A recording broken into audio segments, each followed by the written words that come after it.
जब से ट्रम्प साहब आए उन्होंने जब से टैरिफ पॉलिसी लगाई है तब से ही गोल्ड के भाव बढ़ने स्टार्ट हो गए। हम एक्सपेक्ट कर रहे हैं कि 3500 से लेकर $3700 के आसपास, अभी करीबन 3350 के आसपास चल रहा है। तो हमें लगता है कि $200-250 की तेजी इसमें और आ सकती है। हाँ, ये ज़रूर है कि आगे और बढ़ सकता है। 1 तारीख से अगर आप देखेंगे तो करीबन 30% गोल्ड बढ़ चुका है। आप किसी भी क्यूटी को देख लीजिए, किसी भी प्रोडक्ट को देख लीजिए, 4 महीनों में 30% का रिटर्न किसी ने भी नहीं दिया है अभी तक। करंटली जो अट्रैक्शन है, इसमें गोल्ड ईटीएफ का हम बहुत अट्रैक्शन देख रहे हैं। एमसीएक्स की जो गोल्ड है, कमोडिटी एक्सचेंजेस का जो प्रोडक्ट है गोल्ड, वहाँ पर हम काफ़ी अट्रैक्शन देख रहे हैं। गोल्ड सपोज़ किसी को 1 किलो गोल्ड बाय करना है, तो 10-10 ग्राम करके हर गिरावट में गोल्ड को एक्यूमुलेट करे। एक साथ पैसा ना डाले, एक एसआईपी फॉर्म बना ले कि हर महीने उसको 10 ग्राम गोल्ड लेना है। करेंसी डेप्रिशिएट होगी तो गोल्ड का भाव बढ़ेगा। मीन्स डॉलर अगेंस्ट गोल्ड अगर हम इसको वैल्यूएट करें।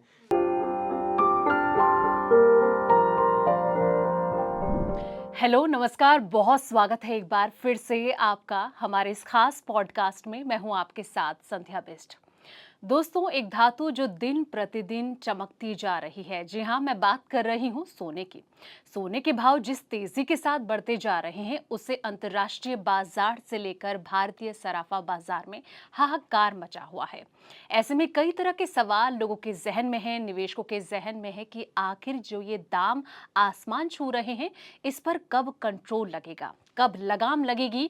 हालांकि इस दरमियान कई तरह के सवाल निवेशकों के जहन में भी है कि इस वक्त में निवेश करना बेहतर है या फिर रुक जाना बेहतर है, और आने वाले वक्त में इससे महंगाई पर इसका कितना असर होगा, और ये जो दाम है इसके पीछे का क्या कारण है कि ये क्यों बढ़ रहे हैं।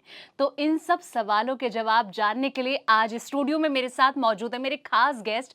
उनका परिचय मैं आपसे करवा दूं, बता देगी। उनका नाम है अनुज गुप्ता, जो head of communities and currency product SGFT securities limited. बहुत स्वागत है अनुज जी गुड हमारे मॉर्निंग, गुड स्टूडियो में मॉर्निंग। आपका। यस तो जिस तरीके से आज का जो ये टॉपिक है, बहुत इंटरेस्टिंग भी जी। है, बहुत अनोखा भी है, और कहीं ना कहीं इस टॉपिक से रूबरू है। सोना यस सिर्फ एक धातु नहीं है, बल्कि एक कहीं ना कहीं हमारे साथ एक बना हुआ, वो कहते हैं ना, बॉन्ड बना हुआ है कि यस एक फील है कि मतलब ये हमसे अरसों से जुड़ा हुआ है। सबसे पहले तो मैं आपसे यही जानना चाहूंगी कि जो ये आसमान छू रहे हैं दाम, इसके पीछे का क्या कारण है, क्या समझा जाए इसको। देखिए, अगर हम बात करें इंडिया की तो गोल्ड हमेशा से इंडियन लोगों के दिल में बसता है। चाहे वो कोई भी हो, चाहे वो ज्वेलरी के फॉर्म में हो या फिर लाला जी की जेब में रखने के लिए हो, तो सभी को गोल्ड पसंद है। और इसी वजह से गोल्ड के दाम बढ़े हैं। भारत सबसे बड़ा कंज्यूमर है गोल्ड का। और अगर आप हाउस होल्ड सेविंग देखेंगे तो सबसे ज़्यादा सेविंग गोल्ड में लोग करना पसंद करते हैं। तो इसकी वजह से गोल्ड के भाव बढ़े हैं। दूसरी तरफ अगर आप देखेंगे तो कहीं ना कहीं जो सेंट्रल बैंक्स हैं, हमने पिछले करीबन 10 सालों में देखा है कि सेंट्रल बैंक्स ने काफ़ी एक्टिवली गोल्ड को बाय किया है, अपने पोर्टफोलियो में, अपने फॉरेक्स में ऐड किया है। इवन इंडिया ने भी अपने फॉरेक्स में ऐड किया है। तो उसकी वजह से गोल्ड के जो भाव हैं वो इंक्रीज़ हुए हैं। तो कहीं ना कहीं अगर आप देखेंगे तो एक जो जनरल आदमी है उसने भी अपने पोर्टफोलियो में ऐड किया है, और एक सेंट्रल बैंक है उसने भी अपने पोर्टफोलियो में ऐड किया है। तो कहीं ना कहीं जो ये ऐड करने की प्रवृत्ति आई है लोगों के अंदर कि गोल्ड को आप ऐड करो, गोल्ड को अपने पोर्टफोलियो में रखो, उसकी वजह से गोल्ड के भाव बढ़े हैं। हम्म। आपने तो बता दिया कि गोल्ड के भाव क्यों बढ़े हैं, लेकिन अभी हमने देखा था 23 तारीख की बात है अप्रैल की, जब 1 लाख को क्रॉस कर जी। गया था गोल्ड। उस टाइम पे तो पूरे मार्केट में यस। हाहाकार मच गया था। लेकिन आपको क्या लगता है, क्या प्रिडिक्शन है कि ये जो 1 लाख का जो इसने दरमियान क्रॉस कर दिया था, आने वाले वक्त में इससे ज्यादा और क्रॉस होगा या फिर थोड़ा संभल सकता है। देखिए, 14 नवंबर को ट्रम्प साहब इलेक्शन जीते थे जी। और 20 जनवरी को उन्होंने ओथ ली थी। तो हम्म। उसके बाद से आप देखिए कि गोल्ड के भाव कंटिन्यूस बढ़े हैं। अगर आप 1 जनवरी से इवेल्युएट करें तो गोल्ड के भाव रोज ही इंक्रीज हुए हैं। चाहे बेशक अगर आप इक्विटी मार्केट से कंपेयर करें तो इक्विटी मार्केट में हमने गिरावट भी देखी, मगर कहीं ना कहीं गोल्ड एक ऐसा प्रोडक्ट था जो कि दिन प्रतिदिन इंक्रीज हुआ है। हम्म। तो 1 जनवरी से लेकर आज तक अगर आप देखेंगे तो गोल्ड के भाव कंटिन्यूस इंक्रीज हुए हैं। क्योंकि बिल्कुल। कहीं ना कहीं जब से ट्रम्प साहब आए हैं, अगर मैं बिल्कुल लेटेस्ट एग्जांपल की बात करूं तो जब से ट्रम्प साहब आए हैं उन्होंने जब से टैरिफ पॉलिसी लगाई है तब से ही गोल्ड के भाव बढ़ने स्टार्ट हो गए। क्योंकि कहीं ना कहीं अनसर्टेनिटी का माहौल आया और उस वजह से गोल्ड के भावों में तेजी आती हुई दिखाई दी। क्योंकि गोल्ड एक ऐसा प्रोडक्ट है, जब भी अनसर्टेनिटी होती है, चाहे वो जियो पॉलिटिकल फ्रंट पे हो, चाहे पॉलिटिकल फ्रंट पे हो, चाहे वो एक इंडिविजुअल के फ्रंट पे हो, तो हमेशा जनरली लोग गोल्ड की तरफ भागते हैं। हमने देखा कि कहीं ना कहीं जो छोटी इकोनॉमीज थी, स्मॉल इकोनॉमीज है, वो उन लोगों ने अपनी करेंसी को गोल्ड में कन्वर्ट किया। तो उसकी वजह से गोल्ड के भावों में तेजी देखने को मिली। और हमें लगता है कि आने वाले टाइम में भी गोल्ड के भावों में तेजी कंटिन्यू रहेगी। क्योंकि अनसर्टेनिटी का माहौल, जैसे कि अगर आप देखिए भारत पाकिस्तान की अनसर्टेनिटी यहाँ पे क्रिएट हो गई है। उसके बाद अभी भी आप देखिए तो इसराइल हमास का वॉर चल रहा है। रशिया यूक्रेन वॉर चल रहा है, उसके बाद ट्रेड वॉर अभी भी यूएस चाइना के बीच में है, यूएस यूरोप के बीच में है। तो कहीं ना कहीं ये जो एस्केलेशन है ये आगे भी कंटिन्यू रहेगा, और उसके चलते गोल्ड ही एक ऐसा प्रोडक्ट है जो आपको हेज प्रोवाइड करेगा। तो इसलिए मुझे लगता है कि हो सकता है कि शॉर्ट टर्म में थोड़ा बहुत गोल्ड आपको फ्लैट दिखाई दे, बट लॉन्ग टर्म में आई एम एक्सपेक्टिंग कि ये गोल्ड अगेन ऊपर की तरफ जाता हुआ दिखाई देगा। ऊपर कितना? हाँ, देखिए मुझे लगता है कि एटलीस्ट अगेन ये 1 लाख मीन्स हम एक्सपेक्ट कर रहे हैं कि 3500 से लेकर $3700 के आसपास, अभी करीबन 3350 के आसपास चल रहा है। तो हमें लगता है कि $250 की तेज़ी इसमें और आ सकती है। हाँ, ये ज़रूर है कि आगे और बढ़ सकता है। हालाँकि कई अगर आप देखेंगे बड़े-बड़े जो ब्रोकिंग हाउस हैं या फिर जो बैंक्स हैं, उन्होंने 4500 का टारगेट भी दिया है। बट हम एक्सपेक्ट कर रहे हैं कि 3500 से लेकर $3700 आपको गोल्ड दिखाई देगा। अभी आप वॉर की बात कर रहे थे, इसने भी तहलका मचा रखा है देश से लेकर पूरी दुनिया में। क्या लग रहा है, रेसिप्रोकल टैरिफ हो गया, ट्रेड वॉर का जो ये सिलसिला चल ही रहा है, अब ये वॉर का सिलसिला फिर यस, से हम यस, देखने को मिल यस। रहा है। क्या लगता है कितना इम्पैक्ट पड़ेगा इसका? देखिए, इसका इम्पैक्ट बिल्कुल पड़ेगा, क्योंकि भारत और पाकिस्तान में अगर आप देखेंगे तो ट्रेडिशनली काफ़ी गोल्ड सिल्वर रहता है, और इवन अगर हम देखें तो इंडिया में गोल्ड लोग यूज़ करते हैं, सिल्वर भी यूज़ करते हैं, पाकिस्तान के अंदर भी लोग गोल्ड और सिल्वर यूज़ करते हैं। तो जब लगेगा कि कहीं ना कहीं एक सिचुएशन अनहैंडल्ड सिचुएशन होगी, तो ऐसे में लोग गोल्ड ही एक ऐसा प्रोडक्ट है जिसको लोग अपना कंज्यूम करेंगे, और कहीं ना कहीं गोल्ड की डिमांड बढ़ेगी। अगर आप देखेंगे तो आज के टाइम में कहीं ना कहीं मार्केट्स में गोल्ड की डिमांड ज्वेलरी के फॉर्म में नहीं है।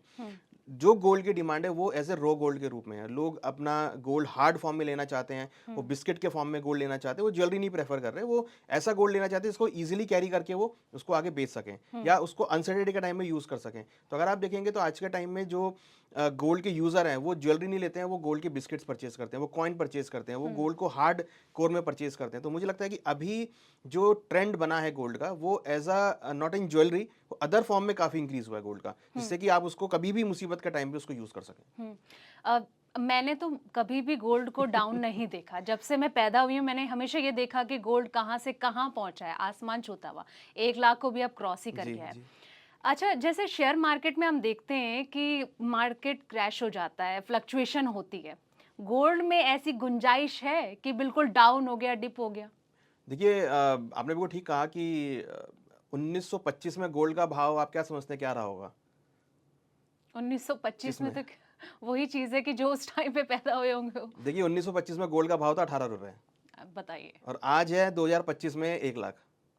तो यू कैन इमेजिन कि कितनी स्पीड से गोल्ड का भाव बढ़ा है। इतनी स्पीड से शायद कोई इक्विटी भी नहीं बढ़ी होगी। और मुझे लगता है ये जो 3-4 महीने गए इसने तो रिकॉर्ड तोड़ दिया यस, शायद। आप 1 तारीख से अगर आप देखेंगे तो करीबन 30% गोल्ड बढ़ चुका है। हुँ। आप किसी भी इक्विटी को देख लीजिए, किसी भी प्रोडक्ट को देख लीजिए, 4 महीनों में 30% का रिटर्न किसी ने भी नहीं दिया है अभी तक। तो that is a huge product की जो पूरे वर्ल्ड इसको देखता है। सी कमोडिटी के संग क्या पॉजिटिविटी है कि कमोडिटी एक ऐसा प्रोडक्ट है जिसको पूरा वर्ल्ड देखता है। चाहे आप किसी भी कमोडिटी की बात करें, अगर आप क्रूड को देखेंगे तो पूरा वर्ल्ड क्रूड पर डिपेंड है। आप गोल्ड को देखेंगे, पूरा वर्ल्ड गोल्ड पर डिपेंड है। इवन अगर आप एग्री कमोडिटीज़ की बात करेंगे, चाहे सोयाबीन हो या कॉर्न हो, पूरी दुनिया उस पर डिपेंड है। शुगर के ऊपर पूरी दुनिया डिपेंड है, कॉटन के ऊपर दुनिया डिपेंड है। तो इसलिए जब भी हम बात करते हैं कमोडिटी की, तो इट मीन्स कि हम बात कर रहे हैं पूरे वर्ल्ड की। अगर हम इक्विटी की बात करते हैं, सपोज मैं अगर बात करूं एसबीआई, रिलायंस या किसी और पर्टिकुलर स्टॉक की, तो वो एक इकोनॉमी के दायरे तक सीमित रहता है। बट कमोडिटी का दायरा बहुत बड़ा है, ग्लोबल दायरा है। तो जब हम गोल्ड की बात कर रहे हैं तो हम बात कर रहे हैं पूरा वर्ल्ड इसके अंदर समा गया है। तो कुछ भी अगर पूरे वर्ल्ड में अनसर्टेनिटी होगी तो गोल्ड के प्राइस में मूवमेंट होगी। और गोल्ड की वॉलेटिलिटी, अगर हम बात करें, कमोडिटी की volatility is more higher than equity volatility. अगर हम एक एग्जांपल की बात करें, इक्विटी के अंदर जनरली अगर हम निफ्टी की बात करें तो निफ्टी के अंदर जो वॉलेटिलिटी होती है करीबन 12, 13, 15 के आसपास वॉलेटिलिटी होती है, जबकि कमोडिटी के अंदर वॉलेटिलिटी इज मोर देन 30। मतलब जितनी देर में इक्विटी घूमता है उसमें तो 3-4 बार कमोडिटी का प्राइस घूम जाता है। तो कमोडिटी की volatility is more than equity volatility. तो वॉलेटिलिटी वाइज या fluctuation wise commodities is the big. बीच में तो कई सारे लोग इस राहत में थे कि 50,000 पे आ जाएगा गोल्ड, 60,000 पे आ जाएगा।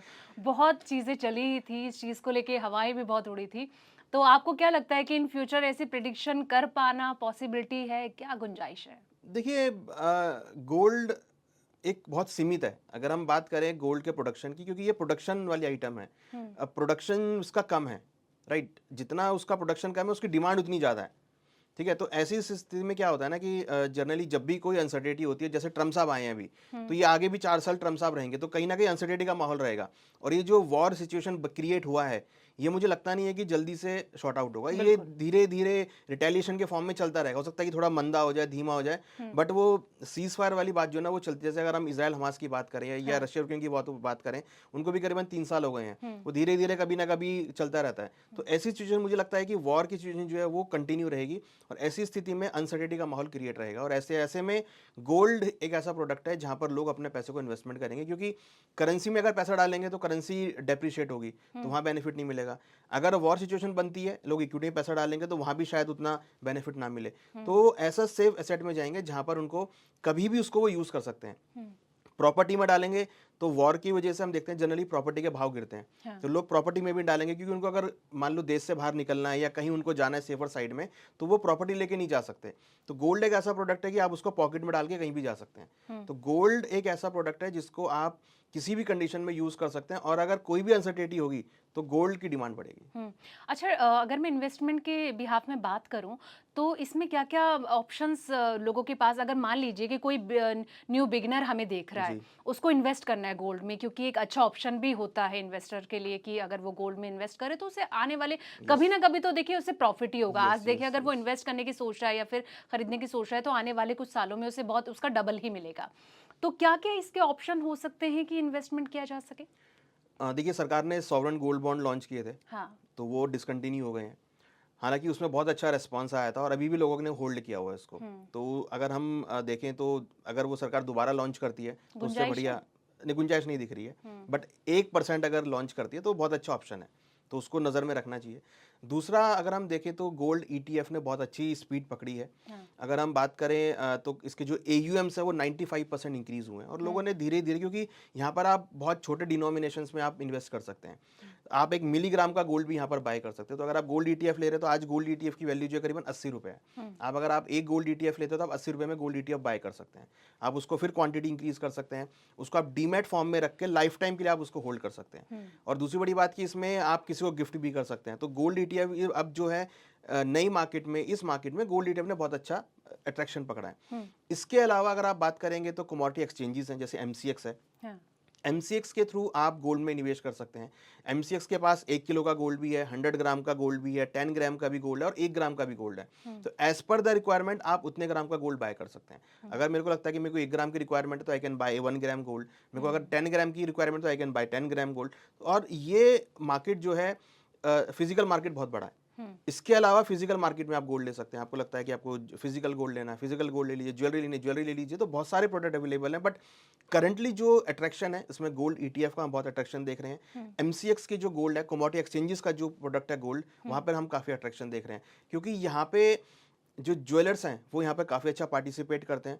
जो इंडिविजुअल इन्वेस्टर है वो यहाँ पे काफ़ी अच्छा पार्टिसिपेट करते हैं, क्योंकि फिजिकल गोल्ड कई बार कैरी करना बहुत मुश्किल होता है। हाँ। कई बार उसको डीमैट अकाउंट में आप नहीं रख सकते, या फिर आप उसको कहीं रख नहीं सकते। बट अगर आप गोल्ड ईटीएफ ले रहे हैं, क्योंकि it is equal to physical gold, तो आप गोल्ड ईटीएफ ले सकते हैं, आप एमसीएस का गोल्ड ले सकते हैं, उसको बाद में डिलीवरी में कन्वर्ट कर सकते हैं। तो पेपर फॉर्म में गोल्ड लेकर उसको आप बाद में फिजिकल फॉर्म में करा सकते हैं, वो भी ऑप्शन है। नहीं तो ट्रेडिशनल तो है ही, फिजिकल में अगर आप इजीली कैरी कर सकते हैं तो वेल लेकिन एंड गुड है। फिजिकल आपको लगता है आजकल लोग ज्यादा प्रेफर कर रहे हैं इसको लेकर? बिल्कुल कर रहे हैं। जैसे आपको मैंने बताया कि लोग ज्वेलरी में नहीं जा रहे हैं, क्योंकि हाँ। ज्वेलरी को लोग मानते हैं कि अगर आपने ज्वेलरी परचेज की है तो ज्वेलरी लोग बेचते नहीं है। हाँ। बट आज के टाइम में अगर आप देखेंगे तो जो इन्वेस्टर है वो हार्ड गोल्ड लेता है, कि बिस्किट में से गोल्ड, कैडबरी में से गोल्ड काट के ले लेता है, या छोटा सा टुकड़ा गोल्ड का जेब में रख लेता है, या उसको कैरी करना ईजी होता है। तो वो उसकी तरफ से बहुत अट्रैक्शन है। मीन्स लोग गोल्ड के कॉइन परचेज कर रहे हैं, उसको कैरी करना ईजी होता है, किसी को ट्रांसफर करना, किसी को देना हो, एज ए करेंसी भी लोग उसको यूज कर रहे हैं। मीन्स कहीं इमरजेंसी हो तो आप उसको देकर तुरंत कैश ले सकते हैं। आप किसी भी ज्वेलर के पास जाएं, आप गोल्ड देंगे उसको आपको कैश दे देगा, कोई उसमें डिस्काउंट भी नहीं करता है। तो इस वजह से लोग हार्ड गोल्ड में, कॉइन्स में भी काफी इंटरेस्ट दिखा रहे हैं। लेकिन कहीं ना कहीं जैसे कि आप एटीएफ की बात कर रहे हैं तो ये कितना सेफ माना जा सकता है कि इसके कुछ डिसएडवांटेज भी होंगे? अगर आप इसकी इतनी खूबियां गिना रहे हैं तो कुछ ना कुछ डिसएडवांटेज भी होंगे इसके? देखिए, इसका डिसएडवांटेज क्या है कि जो कंपनी इसको लॉन्च करती है, पहली बात तो वो फिजिकल बैक्ड कमोडिटी होती है ये। तो जितना वो गोल्ड, जितना ईटीएफ बाय होता है उतना वो फिजिकल गोल्ड रखते हैं। यहाँ पर क्या है कि अगर कोई गोल्ड ईटीएफ लेता है तो वहाँ पर कुछ एक्सपेंस रेशियोज होती हैं जो जनरली कंपनी अपने नॉर्मल खर्चों के लिए रखती है, जैसे 2 या 3%, 4%। तो वो थोड़ा सा डिस्काउंट होता है। मींस अगर मैं गोल्ड ईटीएफ बाय कर रहा हूँ और मैं गोल्ड बेचूंगा, तो जब मैं उसको बेचूंगा तो उसका प्राइस जो है 2-3% कम इंक्रीज होगा फिजिकल गोल्ड के मुकाबले। That is called expense ratio, जिसको हम, जो कि जनरली एएमसी कंपनीज चार्ज करती हैं। तो कंपनीज के एक्सपेंसेस हैं जो कंपनी चार्ज करती है। बट ये सेफर इसलिए है क्योंकि ये बैक्ड बाय फिजिकल गोल्ड रहता है, और इसमें आप इसको डेली ट्रैक कर सकते हो। आप जिस भी एएमसी के अंडर में जो म्यूचुअल फंड कंपनीज हैं वो इसको लॉन्च करती हैं, आप उनसे डिस्कशन कर सकते हो और आप अपनी यूनिट्स को डेली ट्रैक कर सकते हो। तो सिर्फ इसका एक बैकड्रॉप ये है कि जो इसकी मूवमेंट होती है जनरली, अगर हम ऐसे कैलकुलेट करें तो अगर गोल्ड का प्राइस इंक्रीज हो रहा है तो ये करीबन उसके अगेंस्ट में 90-95% का प्राइस एप्रिसिएशन होता है। वो जो 10% या 5% का, that is called expense ratio, जो कि कंपनी कट कर लेती है। बट ये सेफर इसलिए है क्योंकि इसको आप डीमैट अकाउंट में रख सकते हो। सिर्फ एक ये कि इसका प्राइस एप्रिसिएशन थोड़ा सा स्लो होता है फिजिकल गोल्ड के मुकाबले, वो जो है एक्सपेंस रेशो की वजह से होता है। अच्छा, जिस सिचुएशन में अभी हम चल रहे हैं, गोल्ड की भी बात अभी भी चल ही रही है, इसकी भी काफ़ी तेज़ी से न्यूज़ चल रही है कि आने वाले वक्त में इसके रेट बढ़ सकते हैं। तो इस कंडीशन में जो इन्वेस्टर अगर सोच रहे हैं, जो न्यू बिगनर हैं, उनके लिए क्या एडवाइस करेंगे कि मतलब वो इन्वेस्ट कर सकते हैं या फिर अभी उन्हें रुकना चाहिए? प्राइस काफ़ी इंक्रीज हो गया है, तो अब लोग क्या है ना कि अट्रैक्शन को देख के आ जाते हैं कि चलो बढ़ेगा भाव ऊपर और आगे। नो डाउट कि वो प्राइस बढ़ेगा। अब ये पिछले 4 महीनों में जो गोल्ड का प्राइस बढ़ा है, तो अगर आप सोचिए कि अगले 4 महीने भी ऐसा प्राइस बढ़ेगा तो वो पॉसिबल नहीं है। क्योंकि ऑलरेडी एक कमोडिटी का प्राइस बहुत अप्रिशिएट हो चुका है। तो जनरली हम देखते हैं कमोडिटी में साइकिल्स होती हैं। इसके जो कंज्यूमर होते हैं फिर वो रेट ऊपर आने के बाद बेचते भी हैं इसको। तो मुझे लगता है कि अगर आप एक लंबी अवधि का व्यू बना के चल रहे हैं, मीन्स अगर आप कम से कम 2 या 3 साल का व्यू बना के चल रहे हैं, मोर देन 1 ईयर, तो आप यहाँ पे इन्वेस्ट कर सकते हैं। बट आप सोचें कि भाई मेरे को 2 महीने में ही 20% रिटर्न मिल जाएगा या 4 महीने में अगेन 30% रिटर्न मिल जाएगा, तो वो उतना नहीं लगता है। क्योंकि प्राइस, हमने जैसे एग्जांपल आपको बात बताऊं कि अभी अक्षय तृतीया गई है। अक्षय तृतीया में हमने देखा कि करीबन 30% डिमांड कम रही है, क्योंकि प्राइस काफ़ी बढ़ गया और उसकी वजह से फिजिकल डिमांड कम हुई।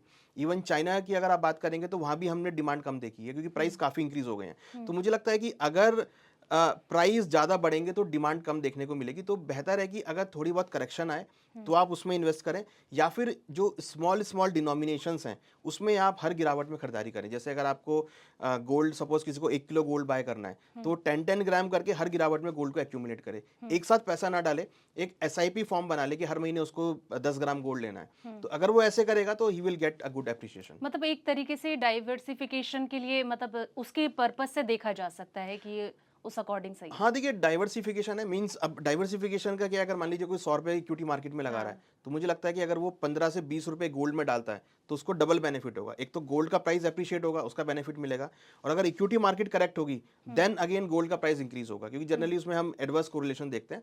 तो अगर इक्विटी मार्केट गिरती है तो गोल्ड का प्राइस इंक्रीज होता है, तो वहाँ भी उसका पोर्टफोलियो हेज हो जाएगा। तो अगर आप 100 रुपये इन्वेस्ट करने की सोच रहे हैं तो 15 से 20 रुपए जो है आप गोल्ड में देख सकते हैं। अच्छा, जिस तरीके से गोल्ड के रेट भी बढ़ रहे हैं और इक्विटी की भी हम बात कर रहे हैं, क्या लगता है कि आने वाले वक्त में इन्फ्लेशन पर कितना इम्पैक्ट पड़ सकता है इससे? देखिए, इससे इन्फ्लेशन में ज़्यादा इंपैक्ट नहीं पड़ता, क्योंकि ये एसेंशियल आइटम नहीं है। हाँ। तो ये अगर इन्फ्लेशन बढ़ेगा तो ये प्राइस बढ़ेगा। मतलब इसके बढ़ने से इन्फ्लेशन पे कोई इंपैक्ट नहीं है, क्योंकि that is a luxury product. Means gold generally लोग वही खरीदते हैं जिसके पास एक्स्ट्रा मनी होता है, या वो लग्जरी पसंद करता है, या उसको शौक है गोल्ड बाय करने का। क्योंकि जो इन्फ्लेशन हम ऐड करते हैं उसमें हम एसेंशियल आइटम्स को ऐड करते हैं, गोल्ड उसमें ऐड नहीं होता है। तो अगर मेरे को प्रॉफिट होगा तो अगर मैंने सपोज मैंने इक्विटी में पैसा डाला, मेरे को अगर प्रॉफिट आया तो I will go towards the jewellery product. तो ठीक है, तो मैंने जाके ज्वेलरी परचेज कर ली। अगर मेरे को लगता है कि मेरे पास कहीं मैंने प्रॉपर्टी सेल की है, अब मेरे को लेना है कुछ, तो मैं गोल्ड परचेज कर लूंगा। तो इससे इन्फ्लेशन पे कोई फर्क नहीं है। बट हाँ, अगर इन्फ्लेशन बढ़ेगा, सपोज जो बेसिक इन्फ्लेशन अगर वो बढ़ता है, तो फिर गोल्ड के प्राइस जो है इंक्रीज होना स्टार्ट हो जाएंगे, क्योंकि it is hedge against inflation. तो अगर इन्फ्लेशन बढ़ेगा तो गोल्ड के प्राइस बढ़ने स्टार्ट हो जाएंगे। तो अगर इन्फ्लेशन बढ़ रहा है, मुझे लगता है कि इन्फ्लेशन बढ़ेगा या जो बेसिक कमोडिटी के प्राइस बढ़ेंगे, तो I can invest in gold to hedge the inflation. अच्छा, क्या कहेंगे, जैसे कि अभी गोल्ड को लेकर हम लगातार चर्चा भी कर रहे हैं, ट्रेड वॉर की स्थिति भी हम देख रहे हैं, तो अगर ये ट्रेड वॉर यूं ही जारी रहा, क्योंकि ट्रम्प का तो कुछ भरोसा नहीं है, वो सुबह क्या बोलते हैं, शाम को क्या बोलते हैं, उनके स्टेटमेंट हर वक्त चेंज होते रहते हैं। रेसिप्रोकल टैरिफ को लेकर हालांकि ये कहा जा रहा है कि भारत पर उतना इम्पैक्ट नहीं पड़ेगा, क्या आप इस चीज को मानते हैं? और अगर इम्पैक्ट पड़ता है तो इससे कि कमोडिटीज पर कितना इफेक्ट पड़ेगा, और खासतौर पर गोल्ड को लेकर? देखिए, गोल्ड के लिए एक पर्टिकुलर इकोनॉमी रिस्पॉन्सिबिलिटी नहीं होती। गोल्ड एक ग्लोबल प्रोडक्ट है। अगर ग्लोबली कोई भी इम्पैक्ट होगा तो गोल्ड इम्पैक्ट करेगा। इंडिया में हालांकि इंडिया जो है बहुत बड़ा कंज्यूमर है, तो इंडिया में हमेशा डिमांड रहती है। और आप देखिए कि कोई भी फेस्टिवल हो, चाहे अक्षय तृतीया हो या दिवाली हो, इवन होली हो या शादी हो या बच्चे का जन्मदिन हो या एनिवर्सरी हो, तो एवरीबडी बाइंग द गोल्ड। तो गोल्ड एक ऐसा प्रोडक्ट है, कुछ भी खुशी का मौका होगा बोले चलो यार गोल्ड बाय कर लो। तो इंडिया में तो डिमांड रहनी है और वो हमेशा रहेगी डिमांड। इंडिया में तो कहीं ऐसा नहीं है कि अगर किसी के पास गोल्ड नहीं भी ना तब भी सोचता है कि चले यार, अगर सपोज गोल्ड की पुरानी ज्वेलरी भी है तब भी बोलेगा यार ज्वेलरी देकर आप नई गोल्ड की ज्वेलरी ले लो। तो डिमांड रहती है गोल्ड की। ग्लोबली जो है जनरली हम देखते हैं जियोपॉलिटिकल टेंशंस की वजह से, पॉलिटिकल अनस्टेबिलिटी की वजह से या ट्रेड वॉर जो चल रहा है इसकी वजह से जो है गोल्ड की डिमांड में इंपैक्ट आता है। अगर ट्रम्प साहब बोले कि मैं भी चाइना पे कोई टैरिफ नहीं लगा रहा हूँ तो गोल्ड का प्राइस इंपैक्ट होगा। तो वो बोले कि मैं इस चाइना के ऊपर टैरिफ लगा रहा हूँ या यूरोप पे टैरिफ लगा रहा हूँ, तो उस पर डिपेंड करेगा। अगर सब कुछ सही होगा, सी अभी तो हम वर्ष की बात कर रहे हैं, अगर मैं बोलता हूँ कि सब कुछ सही हो जाए, बोले कि मैं कोई टैरिफ नहीं लगा रहा, ठीक है, मैं बोल रहा हूँ कि ट्रम्प साहब बोल रहे हैं कि मैं सब कुछ ओके है, मुझे कोई टैरिफ नहीं लगाना, तो क्या होगा कि जब वो सब कुछ करेंगे तो सारी इकोनॉमी ग्रो करेंगी। जब सारी इकोनॉमी ग्रो करेंगी तो लोगों की जेब में पैसा आएगा। जब वो पैसा जेब में आएगा तो लोग कहाँ खर्च करेंगे? गोल्ड बाय करेंगे। तो गोल्ड एक ऐसा प्रोडक्ट है, अगर सब कुछ सही है, लोगों की जेब में पैसा आ रहा है, तब भी गोल्ड का प्राइस बढ़ना है ड्यू टू इन्वेस्टमेंट डिमांड। अगर कुछ सही नहीं है तब भी लोग उसको हेज के तौर पर बाय करेंगे। तो गोल्ड अगर आप देखेंगे, अगर आप इसको किसी भी प्रोडक्ट के साथ इसको इवेल्युएट करें, इवन आप निफ्टी से इवेल्युएट करें, तो लॉन्ग टर्म में निफ्टी भी बढ़ी है और गोल्ड भी बढ़ा है। ये बीच में क्या होता है, कई बार निफ्टी टूट जाती है तो गोल्ड बहुत सडनली इंक्रीज होता है, जैसे अभी हमने देखा। बट अगर आप एक स्टेगनेंट फेज में देखेंगे तो इक्विटी मार्केट भी इंक्रीज हुई है और गोल्ड का प्राइस भी 2000 से लेकर अभी तक बढ़ाई है। तो अगर लोगों की जेब में पैसा है तब भी गोल्ड का भाव बढ़ेगा, पैसा नहीं है, अगर लोगों की जेब में अनसर्टेनिटी का माहौल है, तब भी गोल्ड का प्राइस इंक्रीज होता है, क्योंकि वो करेंसी को भी हेज करता है। अगर सब कुछ सही नहीं होगा तो करेंसी डेप्रिशिएट होगी, करेंसी डेप्रिशिएट होगी तो गोल्ड का भाव बढ़ेगा। मींस डॉलर अगेंस्ट गोल्ड अगर हम इसको वैल्यूएट करें, आज अगर हम देखें तो डॉलर का भाव एक महीने पहले करीबन 107 था, आज 99 है। अब वहीं अगेंस्ट में आप गोल्ड का प्राइस देख लो तो $2800 था और आज $3300 है। तो अगर ये सपोज कीजिए कि डॉलर का भाव 90 आ जाएगा तो ये यहाँ से उठकर $3500 चला जाएगा या $3700 चला जाएगा। तो अगर करेंसी, जहाँ भी करेंसी डेप्रिशिएट होगी, गोल्ड का भाव इंक्रीज होगा। अच्छा, गोल्ड की तो हम बात कर रहे हैं, लेकिन हम चांदी से क्यों परे रहें? मतलब इन्वेस्टमेंट की बात हो रही है, एक अच्छा इन्वेस्टमेंट गोल्ड को माना जाता है कि एक बहुत स्ट्रॉन्ग इन्वेस्टमेंट है कि बुरे वक्त में भी आपका साथी होता है। लेकिन चांदी को लेकर आपकी क्या राय है कि अगर गोल्ड ना सही तो चांदी पर हाथ आजमाया जा सकता है? बिल्कुल, देखिए चांदी ने सबसे पहले 1 लाख का लेवल टेस्ट किया था, वही। और मुझे लगता है कि गोल्ड जब चलता है तो उसको फॉलो चांदी करता है। क्योंकि आज के टाइम में अगर आप देखेंगे तो जो गोल्ड की ज्वेलरी है वो शायद बननी बंद हो गई है, लोग उतनी ज्वेलरी नहीं पसंद कर रहे, बट चांदी की ज्वेलरी लोग पसंद कर रहे हैं। अब जो ज्वेलरी बननी स्टार्ट हुई है वो गोल्ड और चांदी को मिला के बननी चालू हो गई, क्योंकि गोल्ड प्राइस बढ़ गया है। तो पहले लोग जनरली बाय करते थे 22 कैरेट का गोल्ड, आज लोग बाय कर रहे हैं 20 कैरेट, 18 कैरेट, इवन 8 कैरेट तक का गोल्ड बाय कर रहे हैं। तो वो जो 8 कैरेट का गोल्ड बन रहा है उसमें चांदी मिक्स है।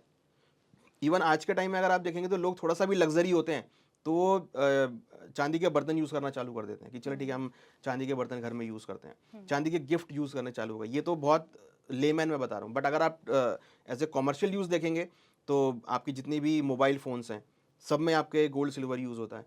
सिल्वर जो बहुत अच्छा कंडक्टर है इलेक्ट्रिसिटी का, सिल्वर बहुत अच्छा यूज़ होता है मेडिकल इक्विपमेंट्स में, सोलर के पैनल्स में आपका चांदी यूज़ होता है, तो और टीवी जितने आपके कैमरे सबके अंदर चांदी होता है। तो आज अगर आप देखेंगे तो चांदी का जो यूज़ है वो कॉमर्शियल बहुत हो गया है। तो नाउ चांदी is a part of 50% industrial metal और 50% आपका बुलियंस।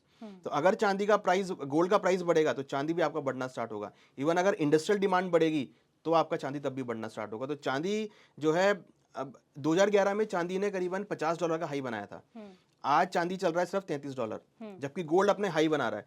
तो यू कैन नॉट इमेजिन कि अगर चांदी अपने लाइफ टाइम हाई पर हो गया तो ये हो सकता है 2 लाख को भी पार कर जाए। अगर ये $50 हो गया यहाँ से तो करीबन $17 बढ़ेगा, तो यहाँ से करीबन ये हो सकता है कि 2 लाख तक के लेवल को चला जाए। तो चांदी के अंदर पोटेंशियल गोल्ड से बहुत ज़्यादा है। तो जैसे ही अगर ट्रेड वॉर सुलझता है या चाइना में इंडस्ट्रियल मेटल की डिमांड आएगी तो सबसे ज़्यादा इम्पैक्ट सपोर्ट चांदी को ही मिलेगा।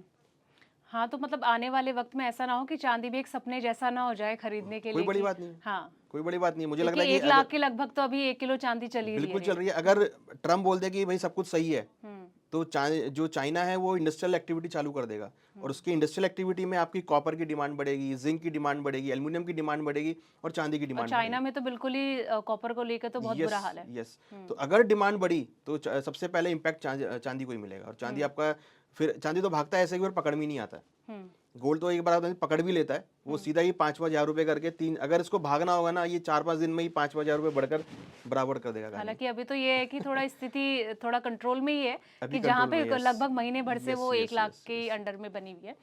अच्छा, अक्षय तृतीया के वक़्त ना सब मैं ग्राउंड रिपोर्टिंग के लिए गई थी। जी। कई लोगों से मैंने बातचीत भी की थी। शोरूम में गई थी, तो वहाँ पे जब मैंने पूछा कि अच्छे-अच्छे मतलब वहाँ पे लोग भारी भरकम आए थे। हुँ। उनसे जब मैं पूछ रही थी कि आप गोल्ड क्यों नहीं खरीद रहे हैं? कई लेडीज़ ये कह रही हैं हम तो सिर्फ़ देखने आए हैं ज्वेलरी क्या-क्या है, डिज़ाइन, और बहुत लाइट ज्वेलरी लाइट ले रहे हैं ज्वेलरी, कि यस, मतलब यस। जो पहले हम थोड़ा भारी यस, भरकम यस, यस। अपना सेट लेके जाते यस, थे, यस, लेकिन यस। अब बिल्कुल अपोज़िट सिचुएशन बन रही यस, है। यस। जिस तरीके से अब जैसे कंज़प्शन बहुत कम हो रही है हुँ, इस हुँ। वज़ह से, क्या लगता है आने वाले वक़्त में इससे कहीं न कहीं इन इन इफ़ेक्ट तो पड़ेगा ना इसका? देखिए वो इफ़ेक्ट पड़ा ना, 30% जो डिमांड कम हुई है वो इसी कम हुई है। हुँ, सपोज़ मेरे को 10 ग्राम का सेट लेना है, 1 तोले का सेट लेना है, या 10 ग्राम का या 20 ग्राम का सेट लेना है, तो अब प्राइस बढ़ने की वजह से शायद मैं 5 ग्राम का सेट लूँ। हुँ, मुझे वही डिज़ाइन 5 ग्राम में मिल रहा है, हुँ, राइट? लाइट ज्वेलरी का बहुत ट्रेंड बन गया है, लाइट वेट ज्वेलरी का, जिसको आप ईज़िली कैरी भी कर सकते हो। जो हैवी वेट ज्वेलरी है उसको जनरली लोग सिर्फ ओकेजनली पहनते हैं, हुँ, बट आज के टाइम में लाइट वेट में बहुत अच्छे डिज़ाइंस अवेलेबल हैं। अगर आप देखेंगे तो बहुत सारे ज्वेलर्स ऐसे हैं जो लाइट वेट में बहुत अच्छी ज्वेलरी बनाते हैं। तो हुँ, आज का जो ट्रेंड है वो लाइट वेट की तरफ चला गया है। हुँ, तो आप 4 ग्राम, 5 ग्राम, 10 ग्राम की ज्वेलरी ले रहे हैं, तो जो आपका बजट पहले 20 ग्राम की ज्वेलरी का था, 2 तोले की ज्वेलरी का था, अब वो सिर्फ 5 ग्राम में रह गया है। तो हाँ, कहीं न कहीं वो डिमांड का इम्पैक्ट आया है, हुँ, क्योंकि ज्वेलरी आपको लेनी है, बट मुझे, हाँ, अब प्राइस बढ़ने की वजह से मैं शायद 10 ग्राम की ज्वेलरी ना लूँ, मैं सिर्फ 5 ग्राम में लेकर काम चला लूँगा। हुँ, बट लेनी मेरे को ज़रूर है, क्योंकि ये मेरा ट्रेडिशन है और मेरे को डिमांड इसकी है, मेरे को यूज़ है इसका। हुँ, बट वो जो प्राइस बढ़ने की वजह से जो वेट है ना, वो थोड़ा-सा कम हो गया, जिसकी वजह से डिमांड थोड़ी-सी कम हुई है। हुँ।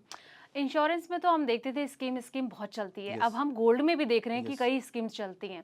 कई लोगों से जब मैंने बातचीत भी की तो वो कह रहे हैं कि हम तो इस स्कीम का फ़ायदा उठाते हैं यस, ताकि जो मेकिंग चार्जेस है वो घट जाती है, वो यस। हट जाती है, उसका हमें बेनिफिट मिलता है।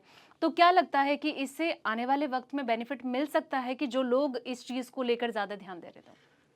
देखिए बिल्कुल, ज्वेलर्स बहुत स्कीम चलाते हैं, हुँ, क्योंकि प्राइस बढ़ रहा है, और आप ये मान के चलिए कि जो जनरली जो लोग ज्वेलर स्कीम चलाते हैं वो 12-12 महीने की स्कीम्स चलाते हैं। उनका ये मानना है कि 12 महीने बाद गोल्ड का प्राइस ये हो जाएगा, तो आप हर महीने अमाउंट देकर आप 12वें महीने में जाके ज्वेलरी ले सकते हो। तो एक तरीके से उनका क्लाइंट भी बन जाता है और ज्वेलरी भी ले लेते हैं। साथ में हमने गोल्ड लोन में काफ़ी अच्छी डिमांड देखी है। लोग अब गोल्ड को ले लेते हैं, फिर उसको बाद में उसके लोन वापस ले लेते हैं उसमें, तो वो भी बहुत अच्छा ट्रेंड चल रहा है। तो गोल्ड का अब धीरे-धीरे लोग समझ रहे हैं कि क्या यूज़ होना चाहिए। हुँ, पहले लोग क्या करते थे, गोल्ड लेते थे, लॉकर में रख देते थे। हुँ, अब लोगों को समझ में आ रहा है कि इसको हम इस तरीके से भी यूज़ कर सकते हैं। हुँ, तो इस वजह से भी लोग गोल्ड को परचेज़ कर रहे हैं। हुँ, जो बड़े-बड़े बिज़नेस हाउसेज़ हैं, उनको लगता है कि भई आप प्रॉपर्टी ले लो, तो आपके बिज़नेस में आपको इम्पैक्ट पड़ेगा, सपोर्ट रहेगा। हुँ, बट अब वो अपनी एसेट बनाने के लिए गोल्ड को भी ले रहे हैं। हुँ, क्योंकि प्रॉपर्टी को शायद बेचना उतना फिजिबल नहीं है, या प्रॉपर्टी को लोन पे रखना उतना फिजिबल नहीं है, बट गोल्ड एक ऐसा प्रोडक्ट है, अगर आपके पोर्टफोलियो में गोल्ड है या किसी कंपनी की एसेट में गोल्ड है, तो वो उस एसेट को गिरवी रख के तुरंत लोन ले सकता है। उसको वर्किंग कैपिटल चाहिए, वो हाँ, गोल्ड को तुरंत रख के हैंड टू हैंड ले सकता है। उसमें हुँ, कोई टाइम नहीं, आपको विदिन अ 24 आवर आपको मिल जाता अमाउंट, जबकि हुँ, प्रॉपर्टी में शायद टाइम लगे। हुँ, तो इस वजह से भी डिमांड गोल्ड की बढ़ रही है। तो गोल्ड की डिमांड फिजिकल फॉर्म में भी है, साथ में गोल्ड लोन को लेकर भी डिमांड इंक्रीज हो रही है, और कहीं ना कहीं जो डिजिटल गोल्ड भी बहुत डिजिटल गोल्ड में बहुत यूसेज है। इन्वेस्टमेंट हाँ। Yes, yes, yes. तो डिजिटल गोल्ड के भी जो यूसेज है बहुत इंक्रीज हुए हैं। काफ़ी प्लेयर्स हैं मार्केट में जो डिजिटल गोल्ड को भी यूज़ कर रहे हैं, और लोग पसंद भी कर रहे हैं। लेकर आपने डीमैट में रख लो, लेकिन बाइंग ज़्यादा है, फिर सेलिंग कम है, ये भी तो थोड़ा प्रॉब्लम तभी तो होती है। गोल्ड का भाव ऊपर आ रहा है। हुँ, डिमांड बढ़ रही है, सेलिंग बहुत कम है। तो हुँ, क्योंकि जो लोग गोल्ड लेते हैं वो उसको सिर्फ रख लेते हैं। हुँ, अगर आप किसी को गोल्ड देंगे भी तो खाली ये आप उसको लोन के लिए आप लेंगे, बाद में उसका हुँ, लोन चुका आपने गोल्ड वापस ले लिया, आपने बेचा कहाँ गोल्ड। हाँ। बिकने के लिए गोल्ड कम आता है, खरीदने में गोल्ड ज़्यादा आता है। अनुज जी, एक मेरा आखिरी सवाल अब, जैसे कि गोल्ड को लेके तो इतनी देर से हम कई-कई मुद्दों पर बात ही कर हम्म, रहे हैं। हम्म। अच्छा, एक लास्ट प्रेडिक्शन कर दीजिए कि कहाँ तक गोल्ड पहुँच सकता है? जो हमारे व्यूअर्स हमें देख रहे हैं, थोड़ा आइडिया हो जाएगा। कमोडिटीज़ तो बिल्कुल आप पूरा दिन भर जी, जी, नज़रें जी। बनाए बैठे रहते हैं। तो कुछ तो एक प्रेडिक्शन होगी कि इतने लाख तक जा सकता है इस साल।